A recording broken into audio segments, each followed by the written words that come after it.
Solo cuando caminamos por el Espíritu de Dios podemos mostrar a Cristo en nuestras vidas. Y solo cuando permanecemos en Cristo, Dios nos da la gracia para hacerlo. Este es el podcast de Joven Verdadera.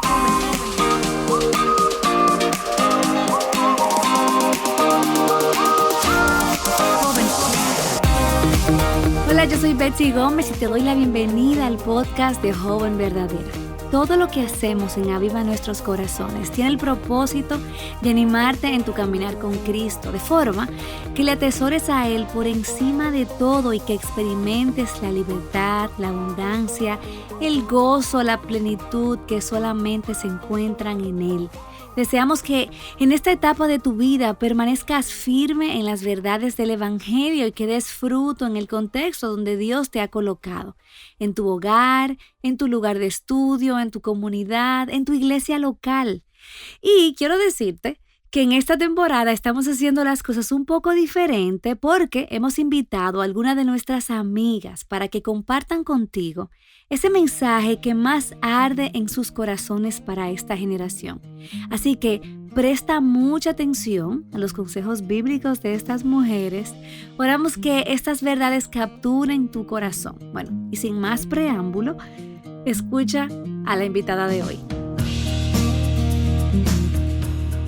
Hola, mi nombre es Angélica Rivera, soy de la República Dominicana, asisto a la IBI y me encanta trabajar con los jóvenes, porque es la edad donde se toman muchas decisiones que luego tendrán un impacto importante y decisivo en la vida adulta. Y ustedes son definitivamente el futuro de la iglesia y sociedad.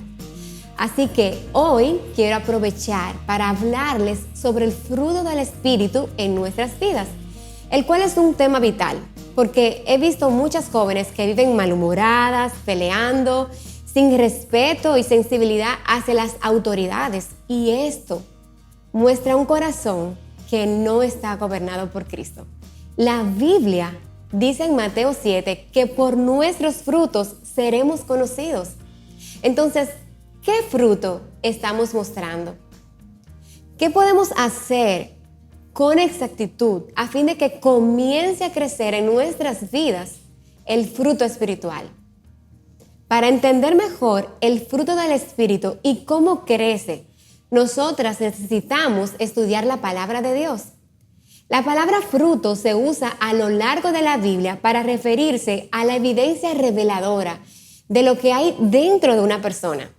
Si lo que hay dentro es bueno, el fruto de la vida de esa persona será bueno.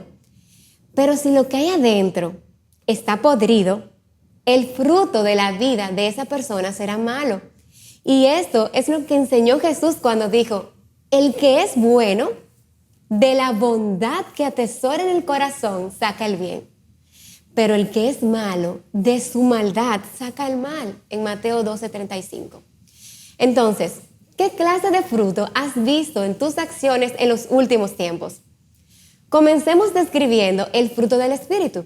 El fruto del Espíritu se ha descrito como esos hábitos misericordiosos que el Espíritu Santo produce en los cristianos. Y en Gálatas 5, del 22 al 23, el apóstol Pablo hace una lista de esos hábitos misericordiosos. Y él nos dice que el fruto del Espíritu es amor, gozo, paz, paciencia, amabilidad, bondad y dominio propio. Las nuevas características del fruto del Espíritu aparecen juntas. Y yo estoy segura de que tú quieres el fruto del Espíritu de Dios marcando tu vida, que quieres ser hermosa de adentro hacia afuera. Entonces, ¿cómo podemos lograrlo? Bueno, en primer lugar, hay algo que no puedes hacer. No puedes pensar, quizás si yo hago un mejor esfuerzo. No. Jesús enseña que el esfuerzo personal no es la respuesta. El fruto del Espíritu solo puede producirse cuando nos rendimos a Dios y le permitimos a su Espíritu que obre en nosotras. Y no olvidemos ni por un segundo la batalla que se libra entre la carne y el Espíritu.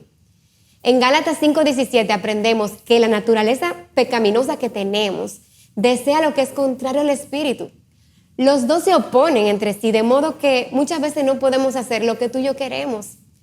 Tú y yo enfrentamos estas luchas, la lucha entre la carne y el espíritu, y esto lo tendremos hasta el día en que muramos. Sin embargo, gracias a Dios, cuando caminamos o vivimos por el espíritu, no seguiremos los deseos de nuestra naturaleza pecaminosa. Entonces, ¿qué significa caminar por el espíritu? Caminar por el espíritu significa vivir cada día a la manera de Dios, obedeciéndole. Es procurar agradar a Dios con todo lo que hacemos, con nuestros pensamientos, con las palabras que decimos, con las acciones que decidimos realizar. Es dejar que Dios nos guíe a cada paso del camino. Dejar que Dios obre en nosotras a fin de traerle gloria. Solo cuando caminamos por el Espíritu de Dios podemos mostrar a Cristo en nuestras vidas. Y solo cuando permanecemos en Cristo, Dios nos da la gracia para hacerlo. Amadas, ese es el secreto para caminar con Dios, permanecer en Cristo. Y Jesús lo dijo muy claramente en Juan 15:4, permanezcan en mí y yo permaneceré en ustedes. Así como ninguna rama puede dar fruto de sí misma, sino que tiene que permanecer en la vid, así tampoco ustedes pueden dar fruto si no permanecen en mí. Solo al permanecer en Él, tú y yo, como seguidoras de Jesús, podemos llevar fruto. Pero, ¿qué significa permanecer? Permanecer es tener un compañerismo continuo con el Señor y someterte a su voluntad. Mantenerte en un contacto constante con Jesús. Y aquí es donde entra nuestra parte. Hay un par de cosas que puedes hacer para ayudarte a permanecer en Cristo. Y son 4 pasos prácticos. Número 1, involúcrate en la palabra de Dios. No podemos permanecer en Dios si no le damos a la palabra una posición de reinado en nuestro corazón. En Colosenses 3:16 se nos manda que la palabra de Cristo more en abundancia en nosotros, enseñándonos y exhortándonos unos a otros en toda sabiduría. Así que sé diligente en cuanto a pasar tiempo con la palabra de Dios. Hazte un hábito de meterte en la Biblia, de leerla, de estudiarla, meditar en ella con regularidad. Esfuérzate para hacer que tu tiempo con la palabra sea completo. Número 2, aparta tiempo para la oración. La oración es indispensable para caminar con Dios. Debemos persistir de forma regular, diaria y secreta en oración. Y aquí te dejo una pregunta. ¿Los demás te describirían como una joven de oración? Haz lo que tengas que hacer para lograr que la oración sea una conexión vital entre tú y Dios. A través de la oración aprendes más acerca de Dios y de su corazón. Y si quieres profundizar más este tema, te recomendaría que leas el libro llamado El llamado de una joven a la oración de Elizabeth George. Número 3. Haz lo que te pide tu Dios, obedécele. Tu anhelo al despertar cada mañana debería ser el de tomar decisiones que honren a Dios. Y Jesús dijo que si obedecemos sus mandamientos, permaneceremos en su amor. Entonces, al guardar los mandamientos de su Padre, Jesús se mantuvo cerca de Él y nos dio un modelo para que obedezcamos los mandamientos de Dios. Número 4, debes darle tu corazón a Jesús. Antes de que tú puedas experimentar cualquier crecimiento espiritual, cualquier fruto, la semilla de la fe en Jesús debe echar raíces en tu corazón y en tu vida. Por lo tanto, yo te motivo a que te hagas una pregunta sencilla. ¿Estoy viva espiritualmente? Y solamente hay 3 respuestas. Puedes decir que no estás segura o que sí. Si tu respuesta es que no, entonces si tú no has aceptado a Jesús como tu Señor y Salvador, puedes comenzar a caminar con Dios y crecer con Dios ahora mismo. Al orar de todo corazón con palabras como la siguiente: Jesús, yo sé que soy pecadora. Yo quiero arrepentirme de mis pecados. Yo quiero cambiar. Yo quiero seguirte a ti. Yo creo que tú moriste por mis pecados y que volviste a levantarte con victoria sobre el poder del pecado y la muerte. Y yo quiero aceptarte como mi Señor y Salvador. Ven a mi vida, Señor Jesús, y ayúdame a obedecerte desde este día en adelante. Si la respuesta que dice que no estás segura, si no estás segura de tu salvación, tal vez quieras hacer una oración para tú comprometerte. Podrías orar algo así: Jesús, yo sé que en el pasado te invité a mi vida. En ese momento yo pensaba que era tu hija, pero mi vida no ha mostrado el fruto de mi creencia. Como una vez más yo he escuchado tu llamado a mi vida, yo quiero comprometerme de verdad contigo como el Señor y amo de mi vida. O quizás pudieras pedirle en oración que te dé seguridad de tu salvación y que te permita saber que eres su hija. Y estar segura de que tú tienes vida eterna debido a la muerte de Jesús en la cruz por nuestros pecados. No te preocupes por las palabras, solo comunícale lo que hay dentro de tu corazón. Y una tercera respuesta: si tú crees que eres cristiana, toma unos momentos para darle las gracias a Dios por lo que Él ha hecho en tu vida. Realiza ahora un nuevo compromiso de caminar con Jesús en obediencia, de caminar por el camino de un nuevo crecimiento. Y no busques otra cosa que no sea seguirle a Él. Ahora, luego de saber en dónde te encuentras en tu relación con Dios, hablemos de cómo lograr las actitudes adecuadas, es decir, cómo poder caminar en el fruto del Espíritu. Entonces, la Biblia nos dice en Gálatas 5:19 que las obras de la carne son evidentes, las cuales son inmoralidad, impureza, sensualidad, idolatría, hechicería, enojos, rivalidades, etc. Pero en Gálatas 5:23 nos dice que el fruto del Espíritu es amor, gozo, paciencia, bondad, fidelidad, y contra tales cosas no hay ley, pues los que son de Cristo Jesús han crucificado la carne con sus pasiones y deseos. Entonces veamos la primera característica del fruto del Espíritu, el amor. Aún con leer un poquito del Nuevo Testamento nos damos cuenta de que el amor es sumamente importante para Dios. Los dos primeros y más importantes mandamientos se resumen en amar a Dios con todo tu corazón, con toda tu alma, con todas tus fuerzas, y amar a nuestro prójimo como a nosotros mismos.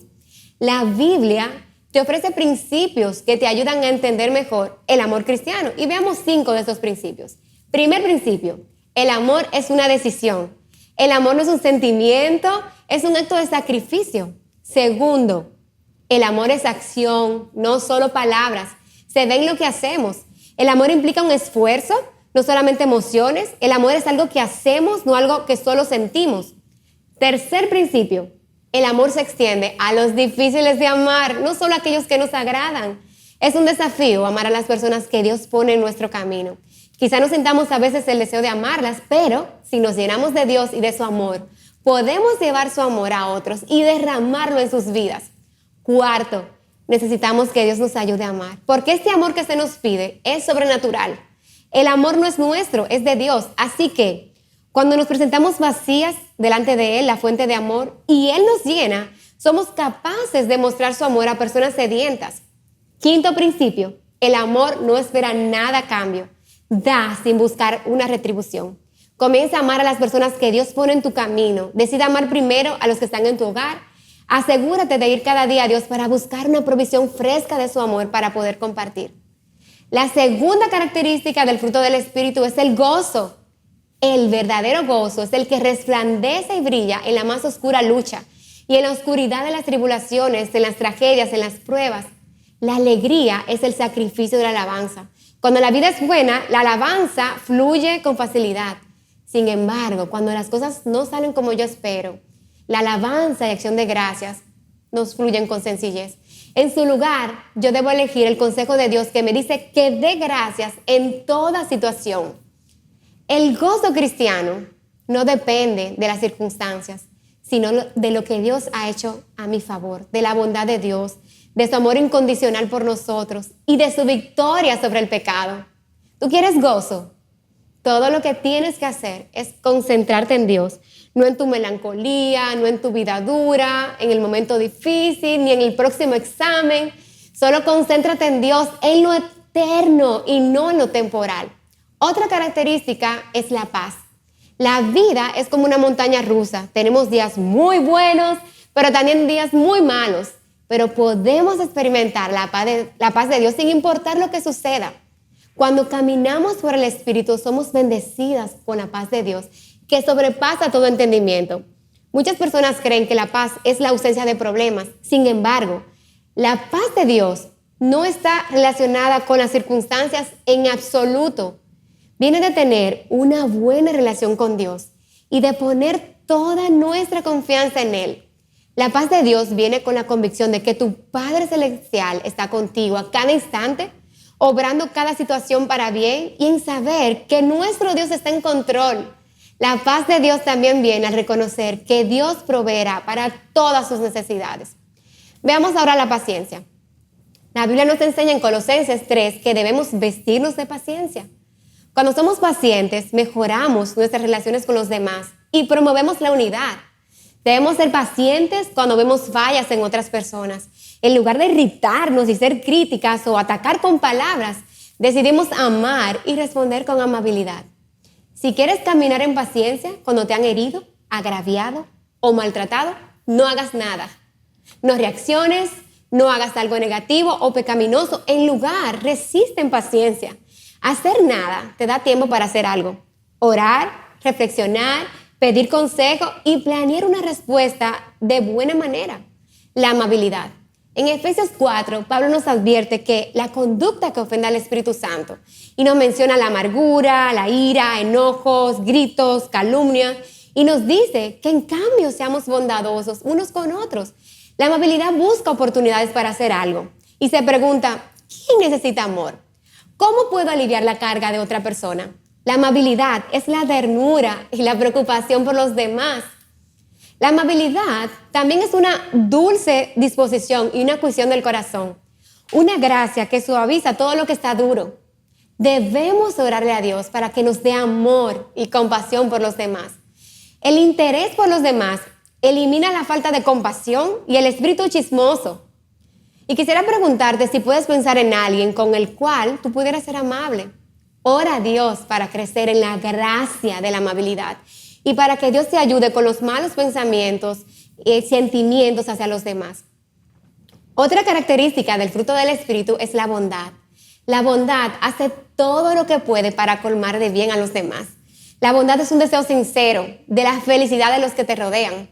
Y quisiera compartirle lo que dijo John Wesley, el famoso predicador de hace varios siglos. Y él comprendió bien este principio y convirtió una regla para su vida y puso estas palabras. Él decía, haz todo el bien que puedas, por todos los medios que puedas, de todas las maneras que puedas, en todos los lugares que puedas, cada vez que puedas, a todas las personas que puedas, mientras que puedas. Ahora veamos la fidelidad. La fidelidad significa hacer las cosas que tenemos que hacer sin importar los sentimientos, sin importar el estado de ánimo, sin importar mi deseo. Esto incluye hacer nuestras tareas a tiempo, hacer nuestros devocionales, ser fieles a nuestros amigos, ser fiel a nuestra iglesia. Decide ser fiel a Dios, aún en las cosas pequeñitas. Ahora quiero hablarte de la humildad, una virtud que es poco común. La humildad significa ser dulce o manso. Y un erudito de la Biblia escribió, los humildes o mansos describen a las personas que no son rencorosas, que encuentran su refugio en el Señor. Sin embargo, ojo, la humildad no es debilidad. Es una sumisión bajo la provocación, la voluntad de sufrir en vez de causar heridas. La persona humilde deja todo en las manos del que todo lo ve. Y por último, el dominio propio, el cual es la conquista de uno mismo. La autodisciplina es de lo que trata el fruto del espíritu del dominio propio. Este fruto es esencial para la vida cristiana. El dominio propio es la capacidad de mantenernos a nosotros bajo control. Y yo oro para que Dios se levante una generación de jóvenes apasionadas por Él, que estén dispuestas a vivir guiadas por el Espíritu y no por la carne. Les envío un abrazo y será hasta pronto. Me encanta cuando las mujeres somos maestras del bien, cuando nos enseñamos las unas a las otras lo bueno, cuando nos apuntamos a Cristo y a las verdades del Evangelio.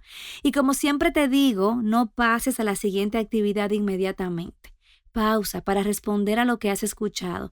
Si Dios te ha dado convicción de pecado, de cualquier cosa, a través de su palabra, no lo ignores, responde, ya sea en arrepentimiento, en confesión, en gratitud, en adoración. Algo que puede ser muy beneficioso es que saques esta conversación de este podcast y la lleves más allá. Saca este tema de la virtualidad y lo lleves a un contexto donde dos personas de carne y hueso están conversando acerca de esto. ¿Qué tal si conversas acerca de esto con una amiga madura en la fe o con una mujer mayor de tu congregación o con tu mamá o con esa jovencita que quiere ser discipulada, quiere aprender más de Dios? Nosotras fuimos creadas para vivir en comunidad con personas de carne y hueso en la familia de Dios, así que aprovecha los medios de gracia que Dios te ha dado y vive tu vida cristiana al máximo. Atesora a Cristo, ámale con todo tu corazón. Dios te bendiga. Joven Verdadera es un ministerio de alcance de Aviva Nuestros Corazones. Para más recursos como este, visítanos en avivanuestroscorazones.com.